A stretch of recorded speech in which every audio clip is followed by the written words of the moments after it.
Perlas del libro de Hechos de los Apóstoles. Antes del establecimiento del reino de Dios, el mundo debe ser evangelizado. El Espíritu Santo capacita y da poder a su iglesia para que cumpla la misión. El equipo de evangelismo debe ser completado. Faltaba un integrante. El Espíritu Santo interpreta la Biblia. Solo el Espíritu Santo puede interpretar la palabra de Dios. Te damos gracias, Dios, porque nos permites iniciar el estudio de las perlas del libro de Hechos. Nos ponemos en tus manos, Señor, para ser instruidos a lo largo del estudio de este libro. En el nombre de Jesús te lo pedimos. Amén. Buen día, hermanos y hermanas de esperanza.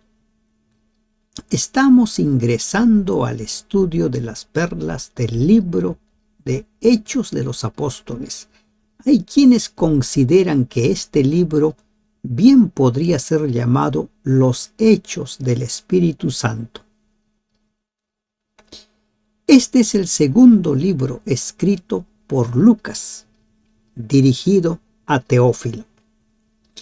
En el primer tratado o Teófilo, dice Lucas, hablé acerca de todas las cosas que Jesús comenzó a hacer y a enseñar hasta el día en que fue recibido arriba, después de haber dado mandamientos por el Espíritu Santo a los apóstoles que había escogido.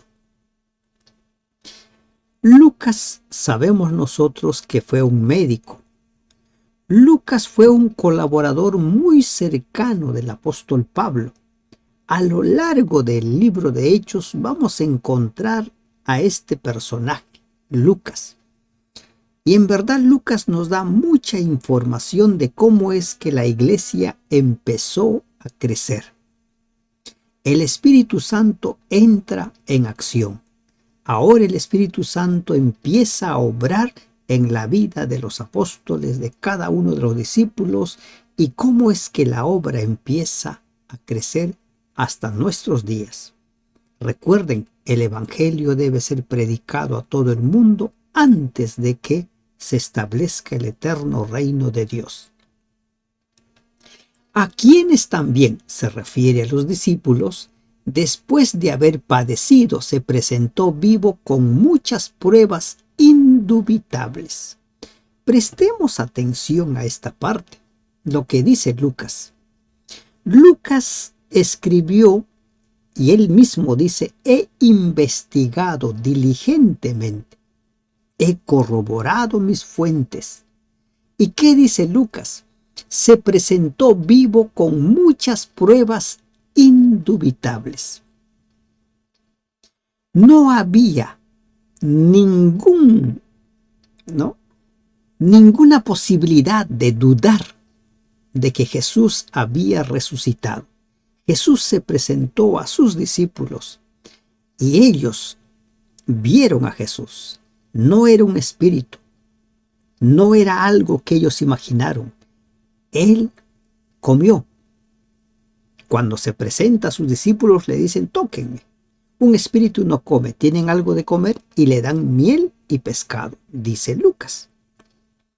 Juan nos dice en el capítulo que hemos estudiado ayer, cómo es que el propio Jesús les da de comer a los apóstoles, a los 7 que habían ido a pescar. Pruebas indubitables. Pablo en su primera carta a los Corintios menciona más registros de apariciones del Señor. Incluso dice que en una ocasión se presentó a 500 personas, apareciéndoseles durante 40 días y hablándoles acerca del reino de Dios. Durante 40 días después de su resurrección, Jesús se les fue apareciendo a los discípulos. ¿Para qué? Dice Lucas, para hablarles acerca del reino de Dios. Estaba capacitando a los apóstoles y muchas de esas revelaciones encontramos nosotros en las cartas de Pedro, las cartas de Juan, Santiago, el mismo Judas, revelaciones que fueron dadas a estos personajes. Entonces, que Jesús resucitó era una verdad que nadie podía negar. Y estando juntos, les mandó que no se fueran de Jerusalén, sino que esperasen la promesa del Padre, la cual les dijo: oísteis de mí. ¿Cuál era esa promesa? De que recibirían el Espíritu Santo. Y miren, aquí hay una perla para nosotros. Antes de iniciar una obra de evangelismo, antes de dar estudios bíblicos, debemos suplicar que el Espíritu Santo tome el control de nuestra vida, que el Espíritu Santo nos use como su instrumento, que nuestros labios pronuncien las palabras que Él quiere pronunciar. Nosotros debiéramos ponernos en sus manos. Porque Juan ciertamente bautizó con agua. Está hablando de Juan el Bautista. Mas vosotros seréis bautizados con el Espíritu Santo dentro de no muchos días. Exactamente dentro de 10 días. Recuerden que en el Pentecostés fueron bautizados con el Espíritu Santo. Ya Jesús había derramado, había entregado el Espíritu Santo en cierta medida a ellos, pero ahora dentro de 10 días serían bautizados con el Espíritu Santo. Miren el término que utiliza: bautizados. Juan el Bautista dijo: yo bautizo con agua, pero viene detrás de mí uno que les bautizará con el Espíritu Santo. ¿Y ahora qué está diciendo Lucas? Está diciendo las palabras de Jesús: quédense, no salgan. Hay una promesa de que ustedes van a ser bautizados con el Espíritu Santo dentro de no muchos días. Ellos debían esperar el bautismo del Espíritu Santo para ser ahora instrumentos eficaces en la proclamación del Evangelio. Entonces los que se habían reunido le preguntaron diciendo: Señor, ¿restaurarás el reino a Israel en este tiempo? En la mente de los apóstoles continuaba aún latente esa esperanza de que Dios establezca su reino pronto, de que el Cristo se siente en el trono de David. Pero Jesús les va a decir algo que ellos como que se resistían a aceptar. Así como Él había venido a buscar para salvar su iglesia, los discípulos, los apóstoles, la iglesia de Dios debe de evangelizar el mundo antes de que venga el reino eterno de Dios, antes de que venga la restauración. Y ese es algo que debía quedar claro en la mente de ellos. Dice: ¿restaurarás el reino a Israel en este tiempo? ¿Te vas a sentar como el Cristo? ¿Vas a expulsar a los romanos? ¿Qué dice Jesús? No os toca a vosotros saber los tiempos o las sazones. ¿Qué le está diciendo Jesús a estos hombres? A ustedes no les corresponde saber los tiempos. No les corresponde. Que el Padre puso en su sola potestad. ¿Quién tiene la prerrogativa? Solo Dios. Solo Él tiene esa prerrogativa, solo Él tiene ese conocimiento. Los tiempos. Jesús dijo: el día y la hora de la segunda venida de Cristo, nadie sabe. Solo, ¿quién dice? Mi Padre. Y ahora Jesús les está diciendo: a ustedes no les toca saber los tiempos y las sazones. ¿Qué quiere decir con esto de tiempos y sazones? ¿Mm? ¿Qué se le ocurre a usted? ¿Qué quiere decir con tiempos y sazones? ¿No? Miren, en el griego, oronos o kairos, oronos se refiere sencillamente en forma general al tiempo cronológico. Kairos se aplica a momentos específicos o culminantes en el tiempo, con énfasis en lo que acontece. Por lo tanto, cuando Jesús habla de tiempos, se refiere, según parece, a la sucesión aparentemente interminable de los siglos, y cuando habla de sazones, se refiere a los acontecimientos culminantes que ocurrirán al fin del siglo o el fin del mundo. Mateo 24, 3. Es como si les hubiera dicho: no les corresponde a ustedes saber ni la fecha ni la forma exacta del establecimiento del reino. Jesús, como hombre entre los hombres, no sabía ni el día ni la hora de su venida. Mateo 24, 36. Aquí hay una suave reprensión para los que no están todavía listos para recibir un conocimiento pleno. Juan 16, 12. Pero que saben lo suficiente para poder llevar a cabo la misión de su Señor. Mateo 28, 19, 20. Y se dejan guiar por señales y por el Espíritu. Mateo 24, 32, 33. Juan 16, 13. Entonces, ¿qué significan las sazones? Los acontecimientos culminantes que ocurrirán antes del fin del mundo. Lo que conocemos nosotros como los eventos finales. No les toca a ustedes saber. Y ahora Jesús les va a dar su tarea.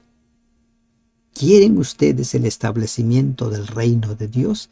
Pues deben evangelizar. Pero no lo van a hacer solos. No lo van a hacer con su talento, con su habilidad, no. Pero recibiréis poder cuando haya venido sobre vosotros el Espíritu Santo. El Espíritu Santo les daría poder. Poder. Poder para hacer señales. Poder para convencer a las personas. Poder para hablar, para presentar el mensaje. Y me seréis testigos en Jerusalén, en toda Judea, en Samaria y hasta lo último de la tierra. Miren la progresión. Jerusalén, Judea, Samaria y hasta lo último de la tierra. Es interesante, por ejemplo, algunos evangelistas hacen un paralelismo. Jerusalén, tu propia familia. Judea, tus parientes. Samaria, los amigos, los no amigos, y hasta lo último de la tierra, toda la humanidad. Es interesante. Así es como Jesús presenta la misión. ¿Qué les dice? A ustedes no les corresponde saber en qué momento se va a establecer el reino. Lo que a ustedes les debe importar es que ustedes van a ser investidos con el poder del Espíritu Santo y se van a convertir en testigos. Van a evangelizar. No hay mucha gente preocupada porque ya viene el fin, porque ya viene en tal año, preocupado por fijar fechas. Lo que a nosotros nos debe preocupar es preparar un pueblo para el encuentro con Cristo. Y esa preparación es hoy, no mañana. Esa preparación es cada día. Hay mucha gente que suele decir, bueno, yo todavía no estoy preparado, todavía me falta. Tienes que cambiar esa forma de pensar. Hoy tú tienes que estar preparado. Y para estar preparado, lo que necesitas es estar a cuentas con Dios, confesar tus pecados y vivir de acuerdo a la luz que tienes. Eso es todo. Recuerda Santiago 4:17. ¿Verdad? A ver, no sé si me estoy equivocando con Santiago, permítanme corroborar, sí, es 4:17. Y al que sabe hacer lo bueno y no lo hace, le es pecado. Para estar preparados, necesitamos estar a cuentas con Dios, confesar nuestros pecados y vivir de acuerdo a la luz que el Señor nos ha dado. Eso es lo que nosotros necesitamos. ¿Ya? Entonces, ¿qué dice? Me seréis testigos en Judea, Samaria, primero Jerusalén y hasta lo último de la tierra. Esa era la misión. Y dejando claro cuál es su misión, cuál es su preocupación, qué es lo que debe a ellos ocuparles, no estar pensando en que ya se va a expulsar a los romanos. Los romanos también eran personas por los cuales Jesús derramó su sangre. Ellos también. A quienes ellos veían como los enemigos, los opresores, también eran candidatos al reino de los cielos. Había que evangelizar.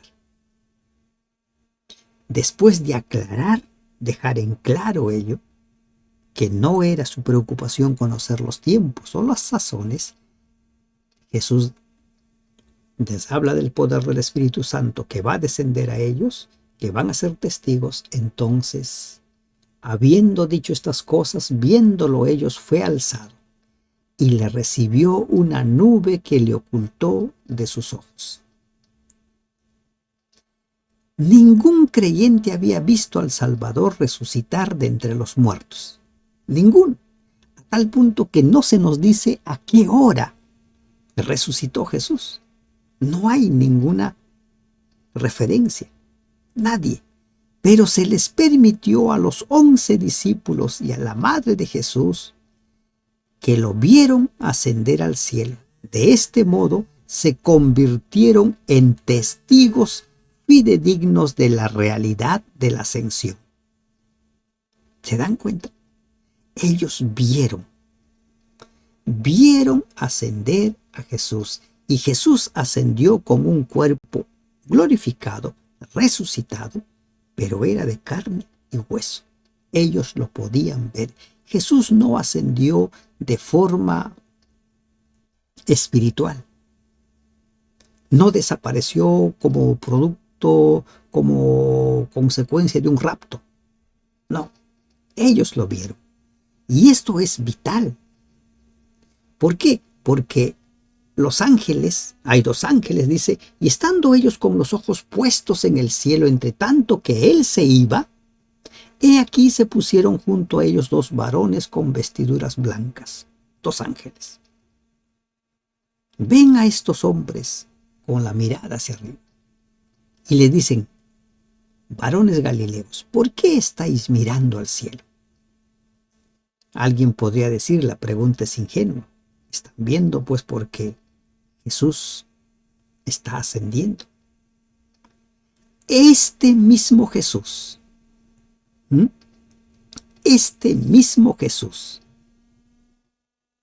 que ha sido tomado de vosotros al cielo, así vendrá como le habéis visto ir al cielo. Si alguien te dice Jesús ya vino en forma espiritual, ese es un mentiroso. Es un falso profeta. El mismo Jesús a quien los discípulos habían conocido íntimamente durante los 3 años y medio que acababan de transcurrir, aunque había resucitado y ascendido al cielo como el Hijo de Dios, aún retiene su naturaleza humana. Le vieron ascender con esa naturaleza con la cual Él se encarnó. Así vendrá. Y miren, esta frase, así vendrá, es realmente muy valioso, es una perla que usted debe de escribirlo. ¿Por qué? Porque hay muchas falsas enseñanzas sobre la segunda venida de Cristo. Se dicen muchas cosas. Se dice que los justos van a ser raptados, se dice que Jesús ya vino en forma espiritual, creo que allá por el año 1915, 17, no estoy muy seguro de la fecha. Hay muchas falsas enseñanzas que no se ciñen a la verdad. Así vendrá. Como suceso histórico, la segunda venida de Cristo está indisolublemente ligada a otros acontecimientos históricos. ¿Cuáles? Su resurrección y su ascensión. Las Escrituras revelan a Cristo el Creador, Colosenses 1:16, Hebreos 1:2. Al Cristo encarnado, Filipenses 2:7, Hebreos 2:14-15. Cristo el crucificado, Hechos 17:3, Primera de Corintios 15:3-4. Cristo el resucitado y ascendido al cielo, Romanos 1:3-4, Primera de Corintios 15:2-3. Cristo el intercesor, Hebreos 4:14-16. Cristo el Rey que viene, Mateo 24:30, Apocalipsis 11:15. Estas revelaciones constituyen una presentación en conjunto del Hijo de Dios en fases relacionales de su gran obra redentora. En todas ellas, Él es el mismo Jesús, el mismo ayer y hoy y por los siglos, como dice Hebreos 13:8. Según esa promesa, la venida de Jesús deberá ser personal. Este mismo Jesús, visible como le habéis visto ir, acompañada de nubes, una nube le ocultó. Segura, así vendrá. Esta sencilla, aunque solemne promesa de los consejeros angélicos le imprime a la doctrina de la segunda venida de Cristo una completa certeza, asegurada por la realidad de la ascensión. Todo acontecimiento y promesa es verdad o ninguno de los dos lo es. Sin la segunda venida de Cristo, toda la obra anterior del plan de redención sería tan vana como lo sería la siembra y el cultivo sin la cosecha. Recuerde, escriban, así vendrá. Así va a venir como le vieron ascender.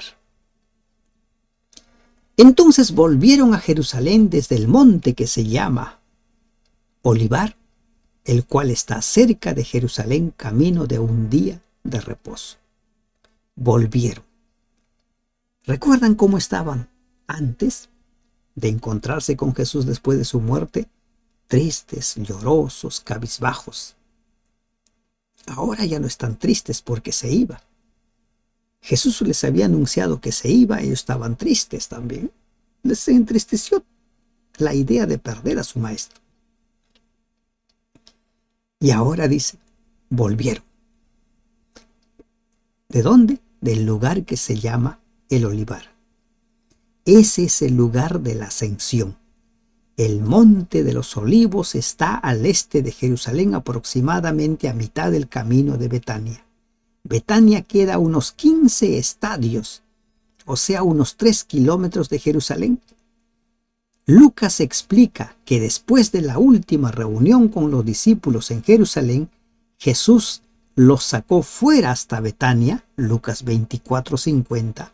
Lo hizo posiblemente porque quería estar otra vez en un lugar que le era familiar y que tanto amaba.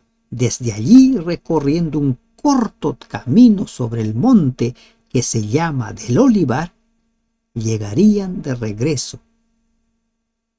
¿Llegarían a dónde? A Jerusalén. Ese es el monte de la ascensión. Camino de un día de reposo. Esta frase solo aparece aquí en la Biblia. Indica la distancia que había entre Jerusalén y el monte de los olivos. Éxodo 16:29. Josefo registra que la distancia era de 5 o 6 estadios, o sea, poco más de 1 kilómetro. La Mishnah concuerda con estas cifras porque dice que el límite sabático era de 2000 codos. Si un hombre salía más allá del límite sabático para hacer algo permitido, dar testimonio de la luna nueva o salvar una vida, entonces se le decía que esa acción ya se había realizado. Tiene el derecho de moverse dentro de 2000 codos en cualquier dirección, pero recuerden que esto había sido establecido por ellos, como Jesús mismo dijo, leyes humanas que dejaron de lado las leyes de Dios. Por eso se utiliza el término de camino de un día de reposo, lo que estaba permitido caminar en un día de reposo. Y entrados subieron al aposento alto, donde moraban Pedro y Jacobo, Juan, Andrés, Felipe, Tomás, Bartolomé, Mateo, Jacobo, hijo de Alfeo, Simón el celote y Judas, hermano de Jacobo. Allí estaban todos los discípulos y quedaron reunidos. Recuerden la orden del maestro, quédense hasta que sean investidos. ¿Y dónde están? En el aposento alto. Ese aposento alto no estaba en el templo. Lucas 24:53, donde los discípulos aún rendían culto a Dios, sino en el piso alto de una casa particular en un lugar privado. Mateo 26:18, Marcos 14:15, Lucas 24:33, Juan 10:19. El aposento alto. Ahora, hay que hacer algunos trabajos previos. Todos estos perseveraban unánimes en oración y ruego, con las mujeres, y con María, la madre de Jesús, y con sus hermanos. Los hermanos de Jesús, al final de su ministerio, ya creían en el Maestro. Al principio recuerden que no creían. Pero ¿qué hacen en estos días previos al recibimiento del Espíritu Santo? Perseveraban todos unánimes en oración y ruego.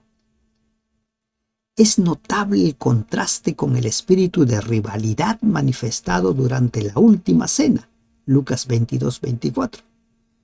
Cuán diferente por su calma y solemne gozo fue este periodo de espera. Aquí comenzó el espíritu de unanimidad que dio resultados maravillosos pocos días más tarde, cuando fueron investidos por el poder del Espíritu Santo. En oración y ruego. Allí están, arreglando cuentas, aprendiendo a sobrellevarse los unos con los otros. En aquellos días Pedro se levantó en medio de los hermanos, y los reunidos eran como 120 en número, y dijo: ¿Qué dice Pedro? Varones hermanos, era necesario que se cumpliese la escritura en que el Espíritu Santo habló antes por boca de David acerca de Judas, que fue guía de los que prendieron a Jesús, y era contado con nosotros y tenía parte en este ministerio. Pedro ve que hay un problema por solucionar. Hay un vacío. Ya no son 12 los apóstoles, sino que solo son 11. Y Pedro les empieza a mencionar, era necesario, estaba anunciado la traición. Y se menciona el pasaje.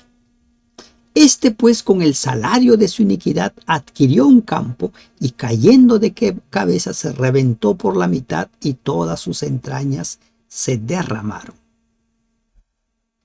Va describiendo qué había sucedido con Judas. Va describiendo, y fue notorio a todos los habitantes de Jerusalén, de tal manera que aquel campo se llama en su propia lengua Acéldama, que quiere decir campo de sangre. Allí dicen los evangelios que se ahorcó, y aquí Lucas nos dice que se cayó de cabeza y se reventó la mitad y todas las entrañas se derramaron. Si nosotros completamos el cuadro, no es que haya contradicción, ¿verdad? Muy bien puede haberse ahorcado, ceder la soga, caer y suceder lo que se está describiendo en el versículo 18. Y hay un campo que se compró con ese dinero, que también coincide con lo que nos dicen los demás evangelistas. Porque está escrito en el libro de los Salmos: sea hecha desierta su habitación, y no haya quien more en ella, y tome otro su oficio. Miren, aquí hay una preciosa perla. Es el Espíritu Santo que está inspirando a Pedro a aplicar los salmos a este pasaje de la historia de la traición de Judas. Pedro está citando Salmo 69, 25, porque está escrito en los salmos. ¿Y cómo es que aplica? Miren, aplica Salmo 69, 25 a lo ocurrido con Judas Iscariote. Solo el Espíritu Santo puede interpretar la Biblia. Solo el Espíritu Santo puede aplicar pasajes a acontecimientos que estaban sucediendo. ¿Puede seguir existiendo eso? Posiblemente que sí, porque la palabra de Dios dice que en los postreros tiempos va a haber espíritu de profecía. Los jóvenes van a tener visiones, sueños, ¿no? Jóvenes, niños, ancianos, es lo que nos habla Joel, y Pedro lo vuelve a mencionar en el capítulo 2 de Hechos. Puede, pero toda revelación tiene concordancia con lo que está escrito. Nada contradice a lo que está escrito. Como más adelante vamos a ver, Pablo escribe de que no hay otro evangelio diferente, y quien predica un evangelio diferente sea anatema. Es necesario, pues, que de estos hombres que han estado juntos con nosotros todo el tiempo que el Señor Jesús entraba y salía de nosotros, es necesario. ¿Y de dónde van a elegir al sucesor? No a uno que acaba de sumarse, no a uno que recién está empezando a crecer en la fe. Se va a elegir de uno que les ha acompañado desde el principio. Y aquí hay una preciosa perla para todas las comisiones de nombramientos. Realmente se cometen muchos errores cuando una persona se bautiza, recién tiene meses o un año por ahí, ya les están dando cargo de anciano. Y es por eso que las iglesias sufren y no pueden cumplir con su misión. Los líderes tienen que conocer cuál es la misión de la iglesia. Uno que aún no ha entendido, pues podrá ser un buen líder, podrá tener mucho talento para el liderazgo, pero aún no ha entendido cuál es la misión de la iglesia. He aquí la perla. Han estado con nosotros todo el tiempo que el Señor Jesús entraba y salía entre nosotros, comenzando desde el bautismo de Juan hasta el día en que de entre nosotros fue recibido arriba. Uno se ha hecho testigo con nosotros de su resurrección. Insisto, tomen nota esta perla. Los dirigentes deben ser tomados de gente que ya conoce cuál es la misión de la iglesia, que tiene un compromiso con esa misión. Y estas personas no fueron llamados apóstoles, pero continuaron siendo los discípulos del Señor. Aquí deben estar los 70 que fueron enviados. Pero eran personas que acompañaron desde el principio. Gente que no se fue aquella ocasión cuando Jesús empezó a hablar de comer su carne, beber su sangre, y la gente empezó a irse a abandonarlo. Ellos se quedaron junto con los apóstoles. Gente que no se fue porque no fue elegido dirigente, porque no fue elegido apóstol. Se quedaron ahí desde el principio. Uno de ellos sería constituido. y señalaron a dos, a José llamado Barsabás, que tenía por sobrenombre Justo, y a Matías. Dos candidatos. Es probable que quienes hicieron este señalamiento fueron los 120, aunque el contexto inmediato de Hechos 1, 21, 22 posiblemente podría sugerir que solo fueron los 11 apóstoles los que señalaron. Pero fue todo un grupo. No fue nombrado, como diríamos nosotros, a dedo. No fue el nombramiento caprichoso de una persona. Y así es como se debe proceder a nombrar a los dirigentes. Insisto, muchas iglesias sufren, no crecen, por el contrario, van menguando porque sus dirigentes no entienden cuál es la misión de la iglesia. Y no se puede nombrar como líderes, como dirigentes, a personas que no han entendido aún cuál es la misión. Estos demostraron con hechos que estaban comprometidos con la misión. Habían hecho del Evangelio un ministerio en su vida, no un trabajo, un ministerio. Y orando dijeron: tú, Señor, que conoces los corazones de todos, muestra cuál de estos dos has escogido para que tome la parte de este ministerio y apostolado, de que cayó Judas por transgresión para irse a su propio lugar. Orando. ¿Qué oración debe de haber sido esa, la cual brotaba pura de una fe sencilla y perseverante? La joven iglesia recurría espontáneamente a la oración en cada momento de dificultad. No lo hacían solo por hábito, aunque el hábito era bueno, ni tampoco como un ritual, porque aún no habían organizado la liturgia de la iglesia, sino porque a los apóstoles les parecía que era tan natural hablar por medio de la oración con su Señor celestial, como lo habían hecho cara a cara con Jesús en la tierra.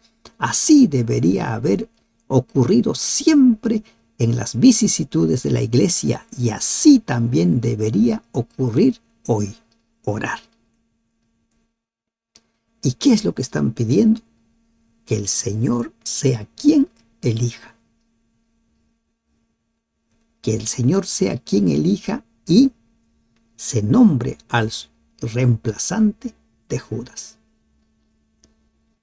Y les echaron suertes, y la suerte cayó sobre Matías, y fue contado con los 11 apóstoles. ¿Cómo se entiende esto de echar suertes? Podría entenderse de dos formas. Uno, que el grupo echó suertes por los dos, o dos, que los candidatos mismos echaron suertes. No importa cuál fuera el método empleado, fue elegido Matías. Los judíos del Antiguo Testamento conocían bien el método de echar suertes como algo habitual para tomar decisiones. Por ejemplo, para escoger los machos cabríos para el día de expiación se echaban suertes. Para distribuir la tierra de Canaán para las 12 tribus se echaron suertes. Números 26-55. Para determinar casos de crímenes en los cuales había dudas se echaban suertes, ¿no? 1 Samuel 14, 41, 42. Para elegir los combatientes para una batalla se echaban suertes. Jueces 28 al 10. Para designar a uno que debía ocupar un puesto de jerarquía se echaba suertes. 1 Samuel 10, 19 al 21. Y para designar las ciudades de los sacerdotes y levitas se echaron suertes. Primera de Crónicas 6, 54, 65. ¿Qué es lo que encontramos aquí? Que era una práctica habitual. En la iglesia posterior a los apóstoles, hay un caso en donde se usó el echar suerte para elegir a un obispo en el tercer canon del Concilio de Barcelona, España, en el año 599 después de Cristo. Hoy en día lo que se hace es por votación, ¿no? Se nombra una comisión y en esa comisión se vota, y el que tiene mayoría de votos entonces es elegido. ¿Es la mejor manera? Si las personas, los integrantes, se dejan guiar por el Espíritu Santo y no por simpatías y antipatías, es correcto. Pero si las personas se dejan guiar por antipatías y simpatías, no es válido. ¿Y cómo podemos corroborar eso? Por los frutos. Por los frutos. ¿Cómo va tu iglesia? ¿Cómo se nombran los dirigentes? ¿Cómo se nombran los líderes? Hay que dejar las cosas en las manos de Dios y hay que ponernos en las manos de Dios antes de levantar la mano para decir sí o para decir no a la elección de un líder. ¿Cuál es la perla con la cual nos quedamos de este primer capítulo? No nos toca a nosotros conocer los tiempos y las sazones. Lo que nos corresponde a nosotros es preparar un pueblo para el encuentro con Cristo. Y para esto necesitamos suplicar ser investidos con el poder del Espíritu Santo. Que Dios te bendiga. Amén.